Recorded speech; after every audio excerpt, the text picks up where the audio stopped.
welcome boys and ghouls to yet another fantastic Sunday evening.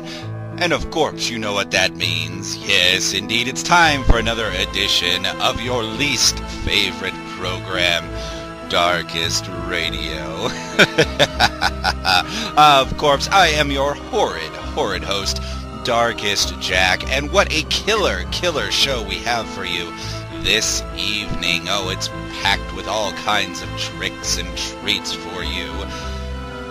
We're also very excited to have dropping in the mansion tonight a very special guest taking a momentary break from her tour that she is currently doing right now just to talk with us here at the mansion. Of course, I mean Emilie Autumn herself will be here in the mansion for our usual dissection.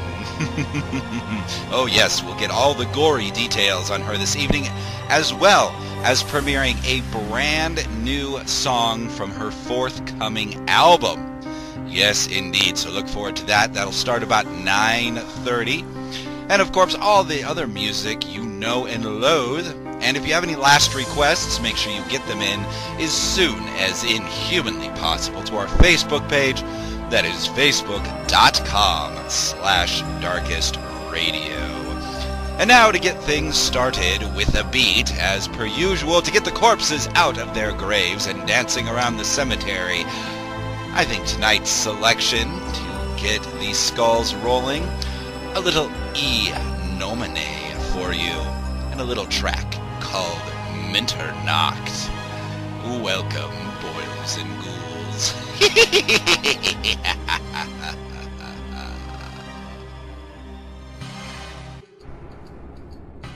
Well, boils and ghouls, it is my absolute delight to welcome our very special guest this evening to the mansion, none other than the Terror-ific and multi-talented Emilie Autumn. Ooh, that was quite the introduction. I'm completely overwhelmed and honored to be here with you right now in the mansion, from my asylum to yours. Well, the displeasure is all ours, of course. So, I love this. Ooh, I love you. Oh, well, we loathe you as well. Yes, indeed. Oh, my God. This is great. Oh, terrible. Yes, terrible indeed. Well, I suppose we'll start rather near the beginning of the tale, I suppose. One thing that you've accomplished, which I am an admirer of, is you've almost created your own musical genre. It's something that's, it blends Baroque music and electronic music and industrial music, and it's a fascinating combination. Thank you for noticing. Of course. But coming from such a classical background as you have, who inspired the industrial side of your music, and when did you get the idea to blend the two styles together? Lovely question. I think, or horrible question. Sorry, I'm taking this too far. I apologize, but it's too much fun. I like this game. There's no such thing as too far on this show. Oh, good. Okay, because we live our lives over the top around here, so I'm glad we can join in. All right. Yes. To begin with, I think that when I first discovered the whole industrial sound and genre, it was really just being shown by just randomly things like, Skinny Puppy, Front 242, D&B Nation, all the stuff that now I realize is like, okay, that is the classic and standard of this stuff that I just didn't, it's the way I seem to go about everything, is that growing up I was completely immersed in the music of, people of hundreds of years ago, and really had no clue, because I wasn't allowed to know, about things going on in the 80s and 90s and all of that. So only now, or, in the last decade, am I learning about the sort of, crayon colors, the soundscape of all of these other kinds of music that, like industrial, like all of these artists, that in a lot of cases, things that I have come to just love immensely, like Morrissey and Smiths and like New Order and Here and Everything, are things that like in a lot of cases, they don't exist anymore, or they're dead, or they've broken up, or something. So I'm always discovering these things too late. But in the case of the industrial side, yeah, I know it's tragic. But I some years ago had been introduced to that sound, and immediately just felt okay, having been through some darker times in life and realizing there needs to be some new sound to represent who I am now, who is very different than who I was before, that it just introduced me to a different style of percussion, a different way of programming, a different feel, a different way of getting angry and expressing that, all of that, to where it was really just like opening up your box of Crayola crayons and realizing you just got 50 new colors. And holy shit, what are you going to do with that? So that was like, and it just very, very quickly just gave me that new tool to use, which is like, okay, now you can use this too. And that changed a lot as far as the aggressive side of that. So I just very quickly learned how to program electronics and program that kind of beats and that channel, that sort of sound. Yeah, very glad that happened, because it's definitely a useful tool in getting this message across, and a wonderful combination, I find, with the very older, more delicate, or just more symphonic things. And we are, of course, very glad you did as well, because especially with Opheliac, you've created almost a whole sonic universe. You can put it on and close your eyes and just be transported into this twisted, wonderful, wicked world. That is exactly what it was for. Thank you. Yeah. Now, was it difficult, or were there some problems in blending the two styles, since they are kind of on either end of the musical spectrum? Right. Yeah, seemingly disparate. No, it was actually, that was completely natural, because, as you probably know, it wasn't a thing that was like, now you're on a record label, you need to put something out and put this together, and what are you going to do? It was completely, I wasn't on anything at that point, and I was completely doing this for myself, by myself, and so it really just came out of the freedom of not having, which is the same as now, I still don't, but not having anybody tell you what to do, or that you have to have a radio hit or anything, because I didn't care about that, and still don't, but in the slightest. So it was simply about taking everything that you love, everything that you identify yourself with, and express my particular method of storytelling through. And it was really just about choosing the best tools to show in as true a way as possible up to that point who I am. And so it was completely almost obvious and natural to use all of the things that I identified with, which was at that point, which was this newfound harsh landscape of percussion and sound and of the industrial world, and then all the things that I already had grown up with and identified myself with, and my skill of violin playing and string playing and actually composing as a composer.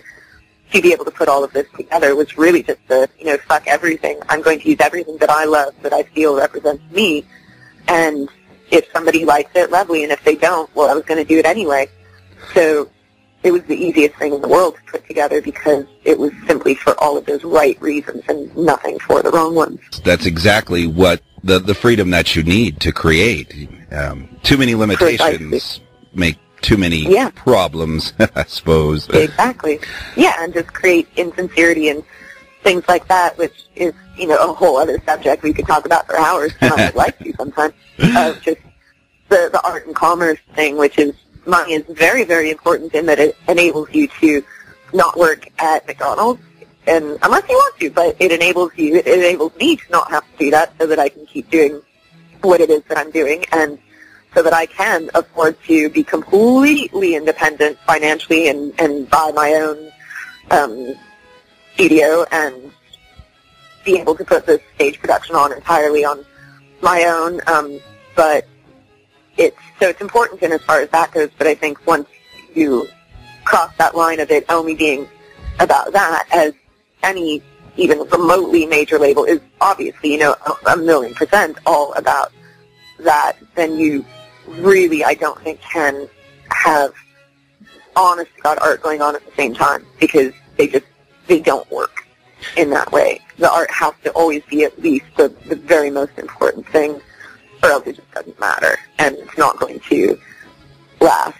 And it's just, that hopefully I want to create something that goes on for a very long time, regardless of styles and genres. And I think that's the other thing that wasn't really intentional, but that in my moments of, like, is anybody going to understand this with all this stuff going on, is thinking, really, if you're not popular to begin with, then you can never really be really unpopular. Kind of like if you're super fashionable, there's going to inevitably be a point, probably 6 months down the road, that you're out of fashion, that you're not fashionable, because fashions change. So if you're eternally unfashionable, well, then you never really have that up and down.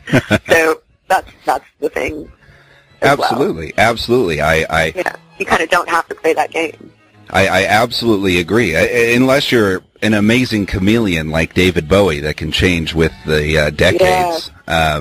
You're bound to go out of style, and maybe down the road you'll become retro. But exactly, I know. But see, it's almost like we go way retro, and it's like retro from 150 years ago, Victorian retro. And then, this is actually true, is that, it gets crazy, but even when I put myself in my sort of Victorian, dark, underground, alternate reality, that I do consciously bring up even older things, like the more Baroque elements, like the harpsichord, which was still around in Victorian times, but which was being, gradually faded out and converting over to an actual forte piano and things.